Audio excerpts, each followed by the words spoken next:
Welcome to Sober Talk. I'm Dennis and I have lived experience of alcohol.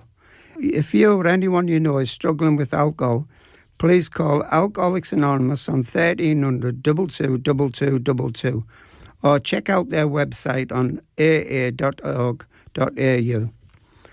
I'll just run through the preamble of Alcoholics Anonymous.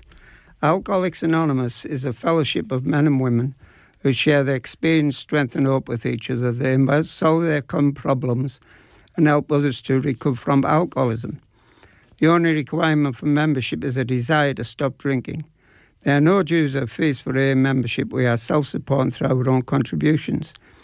AA is not allied with any sect, denomination, politics, organisation or institution, does not wish to engage in any controversy, neither endorses or opposes any causes. Our primary purpose is to stay sober and help other alcoholics achieve sobriety. Hello, my name's Jill and I'm an alcoholic. I started my drinking fairly early. I was about 15. I'd grown up in a house where alcohol was not around.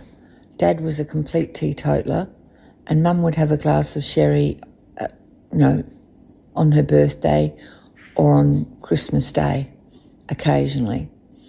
But I went to a party when I was about 15 and somebody gave me a glass of Screwdriver, vodka and orange.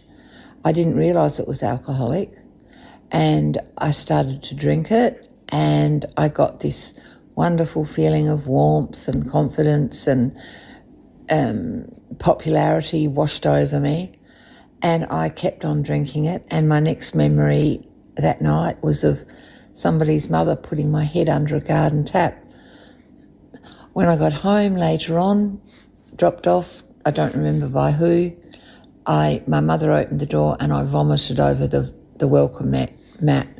I was in a lot of trouble, but it didn't stop me drinking. I'd started, the switch had been flicked. I continued to drink. I was still at school.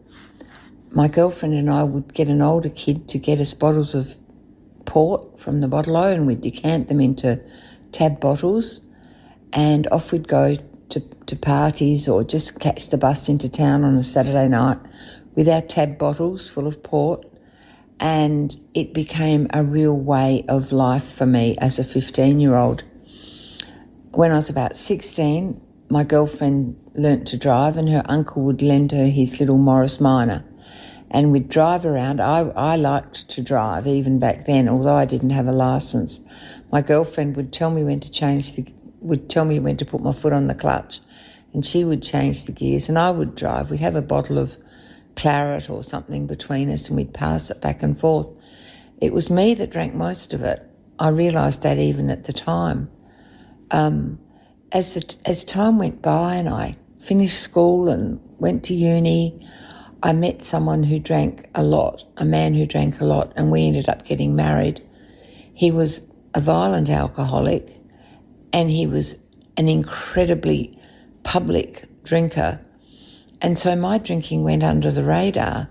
I was the poor little, downtrodden wife in the background, but I was also drinking a lot. Just wasn't as obvious. I had 2 children. I continued to drink. The marriage didn't work out. The violence was just too much, and I didn't want my children growing up in a house with violence. So I took the children when he was at work one day. We ran away. And that, strangely, is when my drinking really took off because I had more money than I'd ever had before. My ex-husband had kept me very, very short of funds, just enough to do the weekly shopping, not enough to buy the children clothes or myself clothes or anything like that, because all the spare money went on his alcohol consumption. So I found myself on a small but regular income and I started to drink quite heavily. At that stage, I was still in my 20s and I was keeping it a little bit together for the sake of the children.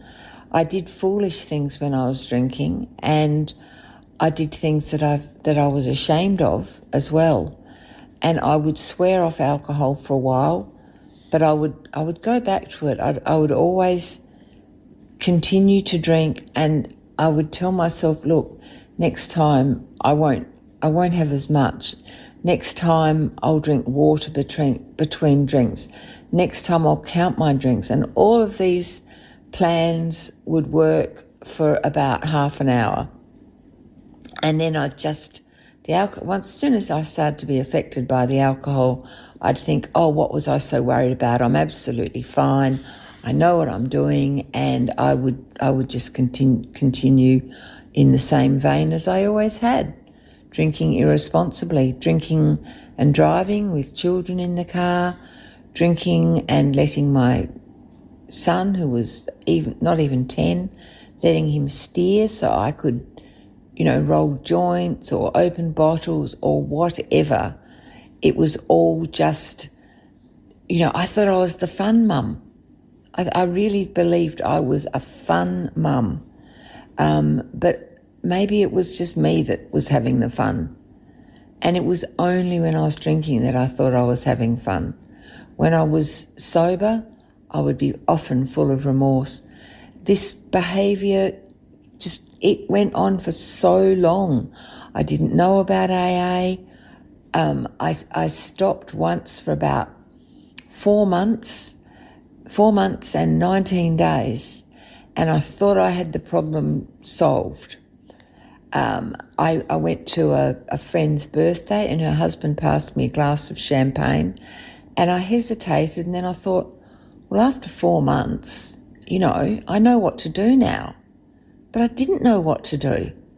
And within half an hour, I was going up to the bar and ordering drinks that didn't look alcoholic so my daughter wouldn't be upset.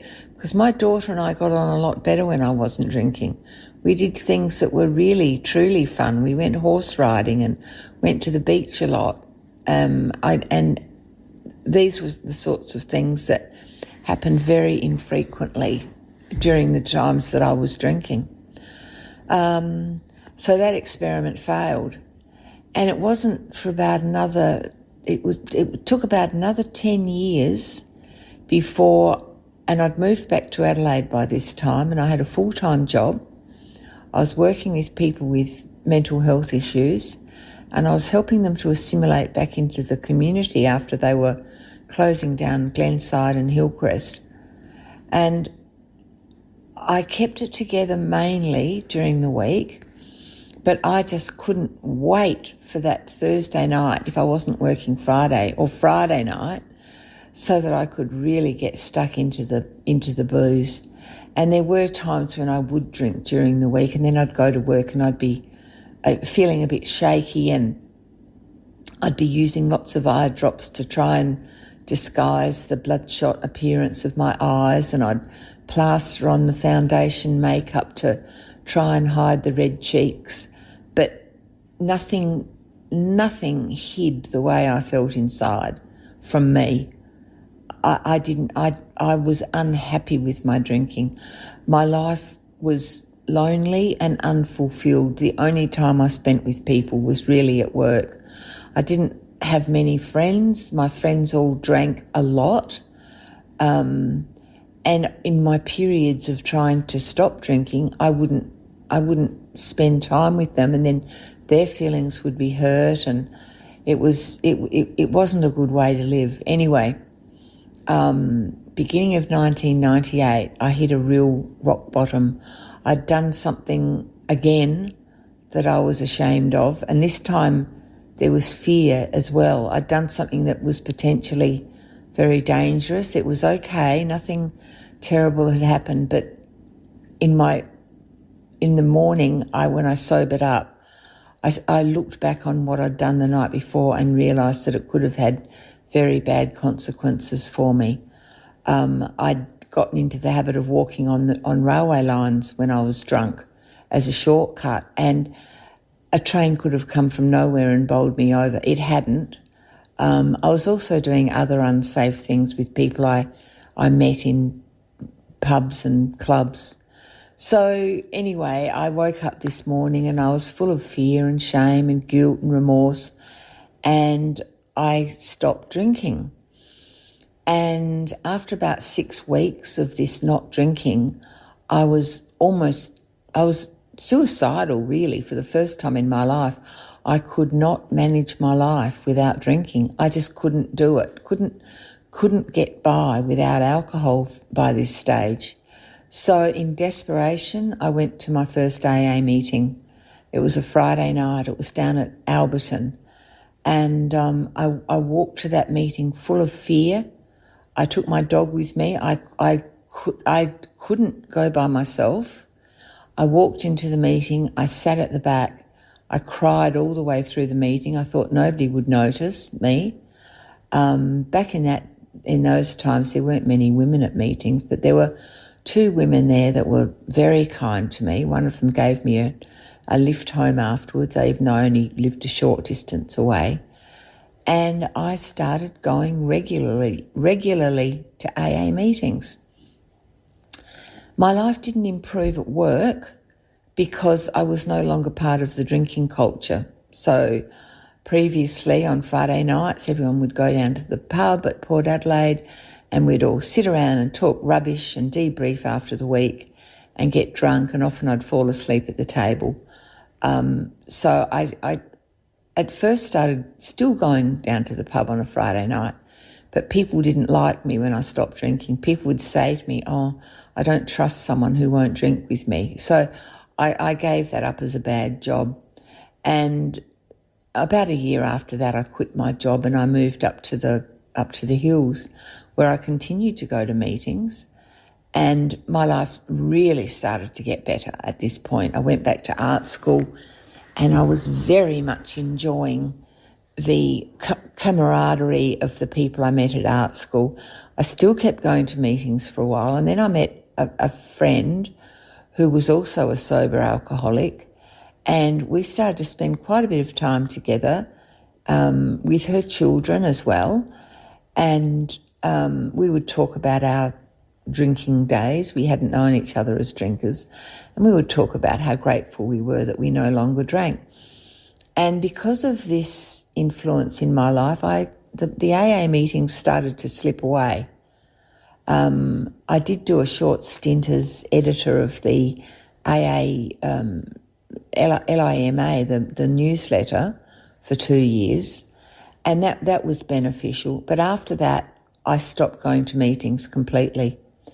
And after nearly 14 years of sobriety, I was at a friend's house. Someone passed me a glass of wine, and without much thought, I picked it up and drank it. And that started off the worst 2 years and 2 months of my life.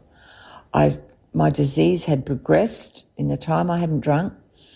I was no longer just drinking once a week or once a fortnight and getting drunk and then having a lot of time off before the next bout.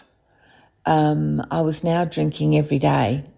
I wasn't getting drunk every day, but I was drinking many, many cups of tea with brandy or cognac in it. And then I was still binge drinking once a week or once a fortnight or twice a week or whatever.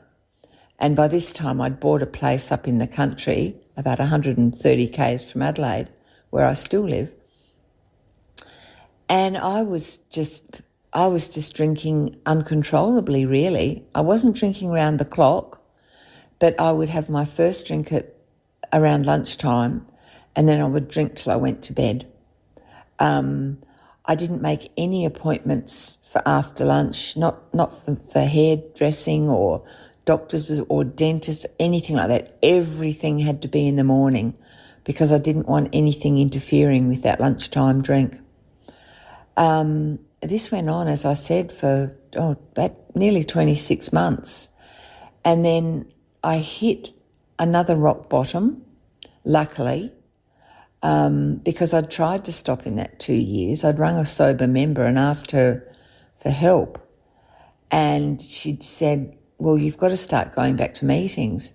And I was so full of shame and fear. It was a pride thing. I didn't want to go back to AA and say that I'd picked up a drink. So anyway, I'd hit this rock bottom. I'd been over to a town about 80 k's away, and I'd been thinking of moving over there, and I'd been looking at houses, and I started to feel terribly lonely. All the other people looking at houses seemed to be happy and, in a couple or with their mum and dad, or at least with somebody in tow. And there was I had my 2 little dogs in the car, but I was basically by myself. And on the way home, I called in at a liquor store and I bought some alcohol, and I was drinking it in the car. And when I got home, that was a 50-kilometre journey of drinking. When I got home, I continued to drink. And when I woke up in the morning, about 2:30 in the morning, I felt like my life was over. And when the little voice said, you've got to go back to AA, instead of ignoring it or saying, no, I can't do that, I thought, yes, I really must. And I had an appointment that day or the next day in Murray Bridge. And as I was driving into Murray Bridge, I had the local radio on, and there was an announcement that there was a new AA meeting in Tailem Bend. And I just seized on it. I thought, this is it. This is meant to be. So I went to that meeting, and that was April 2014. And I'm so very, very grateful to say that I have not had a drink since before I went to that, couple of days before I went to that meeting. The first time around in my sobriety, I didn't ever have a sponsor. I didn't do all the steps.